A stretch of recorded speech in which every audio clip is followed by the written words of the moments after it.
आज का दिन बहुत बड़ा दिन रहा और जैसा कि सुबह से हम अपने दर्शकों को अपने टेलीविजन पर तमाम चुनावों की जानकारियां देते रहे हैं और चुनाव में क्या क्या हालात हैं। जी हाँ, कैसे कैसे हमने अपने दर्शकों को बताया कि चुनाव में कहां कहां कहीं ईवीएम को लेकर शिकायत आई, कहीं चुनाव आयोग पर जो है कुछ राजनीतिक पार्टी के लोग भड़कते नजर आए, कहीं कहीं जगह पर वोटिंग बहुत कम दिखती नजर आई है। लेकिन ऐसे में आज हम बात कर लेते हैं कि क्या माहौल रहा है और कैसे कैसे किस किस राजनीति को बड़ा फायदा मिला। देखिए, महाराष्ट्र की अगर हम बात कर लेते हैं तो वहां पर जिस तरीके से हमने देखा 15 मिनट 15 सेकंड का जिक्र होता नजर आया, यहाँ पर भी उत्तर प्रदेश के मुख्यमंत्री योगी आदित्यनाथ पहुंचे, जहां बटेंगे और कटेंगे राजनीति का जिक्र किया गया। झारखंड का बात कर लेते हैं। देखिए, दूसरे फेज का चुनाव जिस तरीके से रहा, पहले फेज की जानकारी हमने अपने दर्शकों को दे ही दी थी।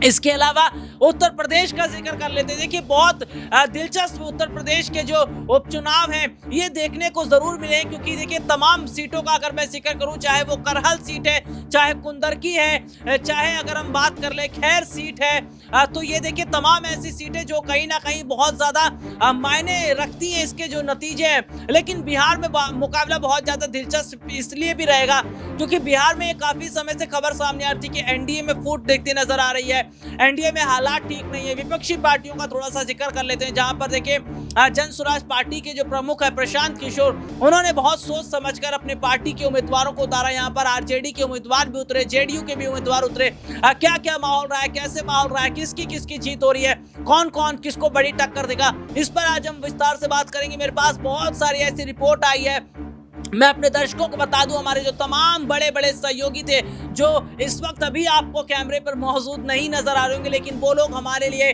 बहुत पीछे से रहकर काम कर रहे थे। जी हाँ, वो लोग उतरते हैं महाराष्ट्र में, वो लोग उतरते हैं बिहार की 4 सीटों पर, वो लोग उतरते हैं उत्तर प्रदेश की 9 सीटों पर, क्योंकि हमारे पास जो जानकारी आती है हम अपने उन्हीं जो सहयोगी हैं उनसे साझा करके अपने दर्शकों तक पहुंचाते हैं। और जो जानकारी हमारे तक आती है उन्हीं जानकारियों में को देने में और उसकी बड़ी भूमिका जो निभाते हैं उसमें हमारे साथ हमारे एडमिन सर भी मौजूद हैं, जिन्हें आप लगातार आप देखते हैं हमारे टेलीविजन के सामने। और एडमिन सर हमारे वरिष्ठ पत्रकार हैं, वरिष्ठ सहयोगी हैं और आज का दिन बहुत बड़ा दिन है, तो आज सर के साथ हम चर्चा करने के लिए मौजूद है। सर, सबसे पहले तो इस प्रोग्राम में बहुत बहुत स्वागत है आपका। सर, आज का दिन बहुत बड़ा दिन रहा, क्योंकि ये भी जो है लोकतंत्र का एक महापर्व है। लोग अपने घरों से निकलते हैं वोटिंग करने के लिए, और कई जगह सर हम देखते हैं कि थोड़ी बहुत शिकायतें भी लोगों की रही हैं कि कम वोट पड़े हैं, उन्हें वोट नहीं देने दिया जा रहा। ईवीएम चुनाव आयोग को लेकर भी है। लेकिन सर, जो बिहार है, बिहार का मुकाबला बहुत ज्यादा दिलचस्प रहेगा। लेकिन सबसे पहले सर आपकी प्रतिक्रिया कि जो हालात आज के रहे हैं, थोड़ी सी लोगों की नाराजगी, कई जगह वोटिंग नहीं होनी, चुनाव आयोग पर सवाल खड़े होने, ईवीएम पर सवाल खड़े होने, इसको कैसे देखते हैं? देखिए, पहली बात तो जब सही आपने कहा कि लोकतंत्र का पर्व और तमाम लोगों ने जिस तरह से इसमें हिस्सेदारी निभाई है वो अपने आप में बड़ी बात बन जाती है। और देखिए, सुबह से शाम तक की कुछ छिटपुट घटनाएं तो हुई हैं, लेकिन महत्वपूर्ण बात यह है कि लोगों ने अपने घरों से निकलकर कहीं ना कहीं मतदान किया है। अब यहाँ पर जिस तरह से हमारे पास आंकड़े आए हैं, जो लोग हमारे फील्ड पर निकले हुए तमाम लोगों से बातचीत की है, उसके आधार पर जो रिपोर्ट निकलकर सामने आई जिसके ऊपर हम लोग डिस्कस करने वाले हैं, उससे पहले मैं बता दूं कि तमाम दर्शक जो हमारे साथ जुड़े हुए हैं उनको भी इस बार बिहार में कुछ अप्रत्याशित देखने को मिल सकता है। विधानसभा चुनावों से ठीक पहले जिसको 4 सीटों पर उपचुनाव है और चारों सीटों को लेकर कहीं ना कहीं जो सोच बन रही है, जो एक तरीके का कैलकुलेशन निकल कर सामने आ रहा है, उसमें टक्कर जो है वो बराबरी की नजर आती है। यानी कि जो महागठबंधन है, इंडिया गठबंधन है, वो एक तरीके से बीजेपी या एनडीए गठबंधन के समकक्ष आकर खड़ा हो गया है। आप देखिए, 2-3 सीटों पर जो एनडीए कुनबा था वो पूरी तरह से प्रभावित था, 1 सीट के ऊपर इंडिया गठबंधन की जीत थी। और यहाँ पर जो आंकड़े निकल कर सामने आ रहे हैं वो लगभग राहुल जी बराबरी के निकल कर सामने आ रहे हैं। अब बहुत सारे आंकड़ों पे आप जरूर बात करेंगे, बात हम लोग दोनों डिस्कस करेंगे, लेकिन महत्वपूर्ण बात यह है कि बिहार के जो ये रिजल्ट कहें, एक तरीके से लोगों की सोच कहें, एक तरीके से लोगों ने जो अपना मत दिया है उसको लेकर जो प्रेडिक्शन है हम जो लगाने वाले हैं उसके आधार पर अगर देखा जाए तो अगर ये लगभग अगर ठीक रहते हैं तो आप ये मानकर चलिए राहुल जी कि बिहार में इंडिया गठबंधन वर्सेस जो एनडीए गठबंधन के बीच में जो टक्कर होने वाले आने वाले विधानसभा चुनावों में, वो यहाँ से उसकी जो शुरुआत है वो होती हुई नजर आ रही है।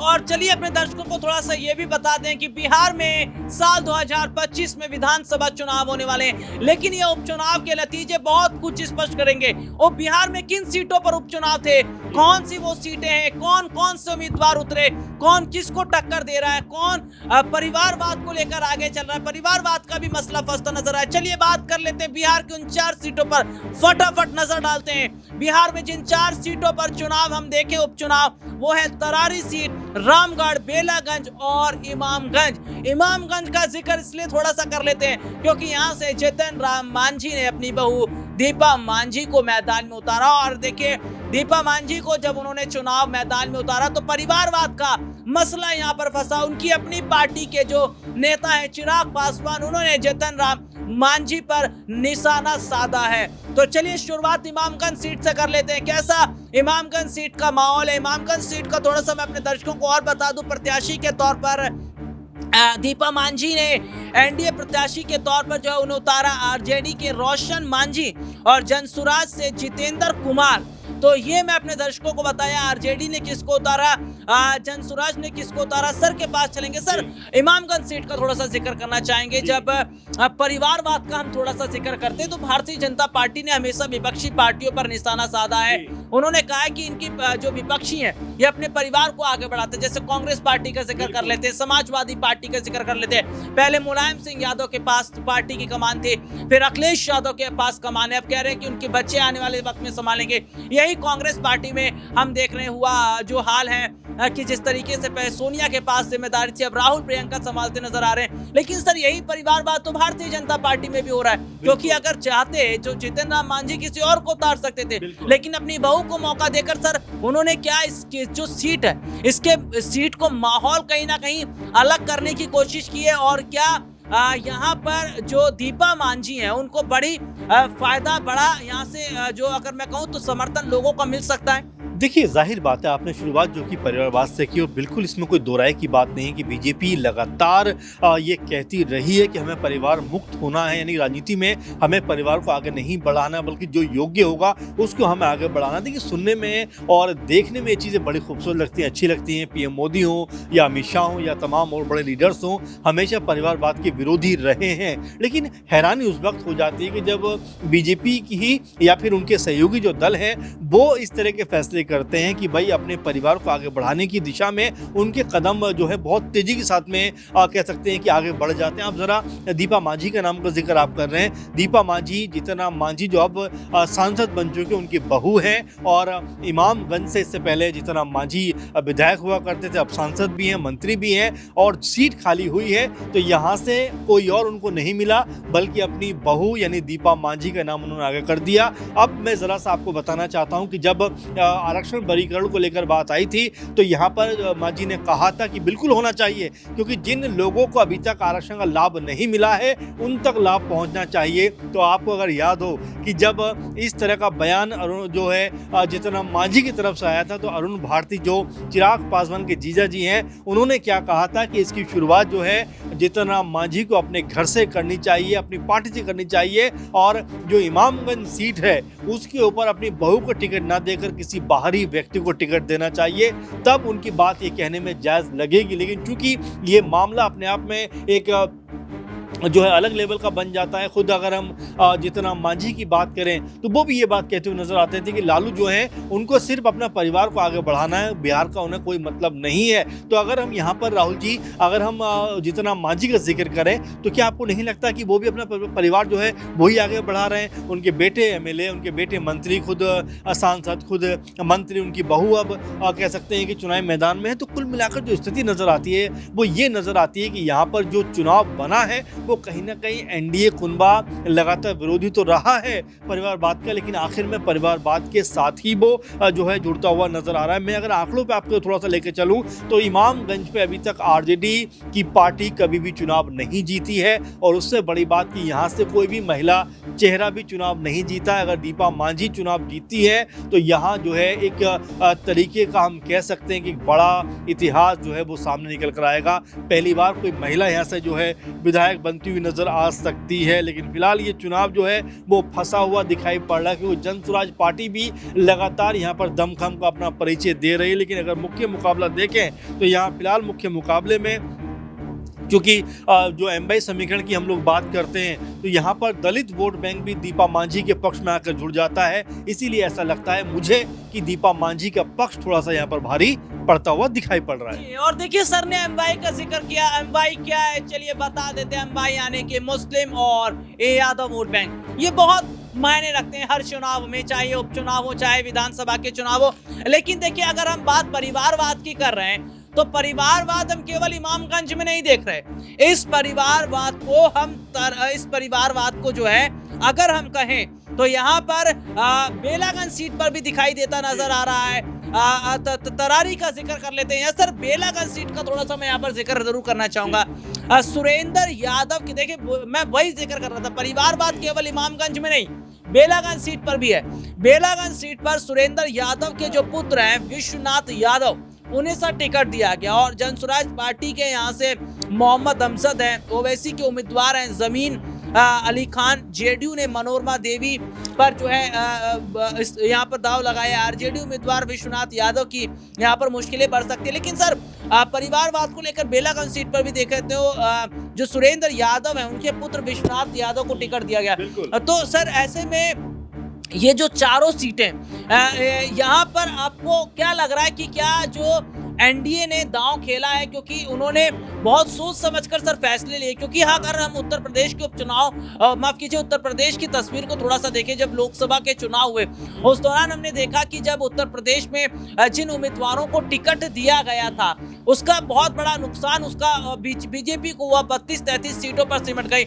और हरियाणा में सर कुछ समय पहले चुनाव हुए थे, हरियाणा में हमने देखा कि बीजेपी ने बहुत सोच समझकर टिकट बांटे, उसका फायदा उन्हें वहां पर हुआ। तो इस बार देखा जा रहा है कि कोई छेड़छाड़ नहीं कर रही है। और जैसे कि अगर हम बात करें सर समाजवादी पार्टी ने अयोध्या में जिस तरीके से अवधेश प्रसाद हम कहें तो बहुत बड़ी जीत वहां से उन्हें मिली, उनके बेटे को अजीत को वहां से टिकट दिया। तो ठीक इसी तरीके से परिवारवाद को भारतीय जनता पार्टी भी बढ़ा रही है। और बेलागंज सीट भी सर उन्हीं में से एक बड़ी सीट है। बिल्कुल जेडीयू यहाँ से चुनाव में है और जाहिर बात है कि यहाँ पर लगभग 65,000 के आसपास जो है मुस्लिम मतदाता हैं। एक और आंकड़ा इसमें निकल कर सामने आता है यादव वोट बैंक का जो लगभग 70,000 के आसपास है। तो देखिए जब अपनी बारी आती है तो हर कोई अपनी आंखें मूंदता हुआ नजर आता है। खुद जेडीयू की अगर बात की जाए तो मनोरमा देवी यादव के ऊपर एक तरीके से दाव लगा है और यहाँ पर क्या वो जीत दर्ज कर पाएंगी। वहीं अगर हम आरजेडी की बात करें तो आरजेडी ने एक बार फिर एमवाई समीकरण को साधते हुए, यानी कि जैसे मैं जिक्र कर रहा हूँ कि 65% के आसपास मुस्लिम है तो 70% के आसपास यादव वोट बैंक, इन दोनों कम्युनिटी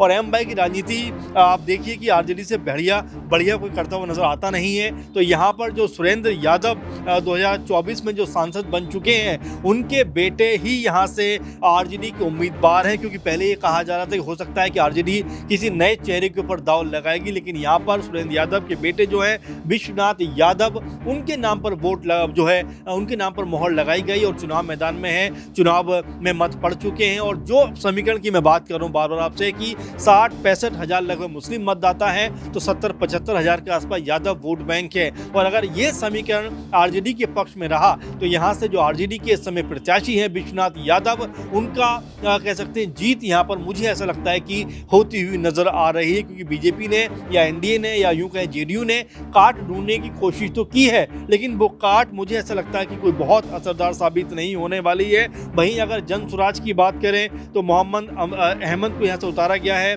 इसके अलावा ओवैसी की पार्टी एआईएम की तरफ से जमीन अली खान को चुनावी मैदान में उतारा गया। लेकिन अगर हम दो बड़े नामों की बात करें मनोरमा वर्सेस, अगर हम दो ही बड़े नामों का जिक्र करें विश्वनाथ, तो इसमें मुझे ऐसा लगता है राहुल जी की यहाँ से जो विश्वनाथ यादव है वो बाजी मारते हुए नजर आ रहे हैं। और चलिए जरा अपने दर्शकों को थोड़ा सा बता देते हैं, दो प्रत्याशी मनोरमा देवी और विश्वनाथ। जेडीयू ने मनोरमा देवी को यहाँ पर उतारा, आरजेडी की तरफ से विश्वनाथ यादव जो है उनकी मुश्किलें यहाँ पर बढ़ती फिलहाल नजर आ रही है। लेकिन देखिए दो सीट ऐसी है जिस पर नजर आरजेडी की जरूर रहेगी, वो रामगढ़ और बेलागंज सीट है। लेकिन मैं अपने दर्शकों को बता दूं कि आरजेडी को इन दोनों सीटों पर झटका लगता नजर आ रहा है। रामगढ़ से इसलिए लगता नजर आ रहा है क्योंकि रामगढ़ से जो आरजेडी है उन्होंने अपने जो उम्मीदवार हैं वो अजीत सिंह को उतारा। और देखिए भाजपा की तरफ से अशोक हैं, बसपा की तरफ से पिंटू यादव मैदान में है। और देखिए बेलागंज सीट का हम जिक्र ही कर रहे थे, यहाँ पर छेड़छाड़ नहीं की गई है। सुरेंद्र यादव के पुत्र विश्वनाथ को यहाँ पर टिकट दिया गया। और सर सबसे बड़ी बात अगर हम कहें तो आरजेडी जो है वो कोशिश कर रही है कि इस उपचुनाव के जरिए जो है वो जो 2025 में विधानसभा चुनाव होने वाले उसमें कहीं ना कहीं एक बड़ी वो सफलता हासिल करें। अभी हाल ही में हमने देखा कि शहाबुद्दीन के बेटे ओसामा जो है इन्हीं सब वजहों से उन्हें आरजेडी में शामिल किया गया। तो सर ओसामा के आरजेडी में शामिल होने का क्या कोई बड़ा फायदा आरजेडी को मिल पाएगा, ऐसा लग रहा है उपचुनाव में? देखिए बिल्कुल, हर पार्टी कोई ना कोई चुनाव जो करती है वो दूरगामी परिणामों को देखते हुए करती है, क्योंकि देखिए आने वाले 8-9 महीने के बाद चुनाव का माहौल बिहार में बनता हुआ दिखाई पड़ेगा।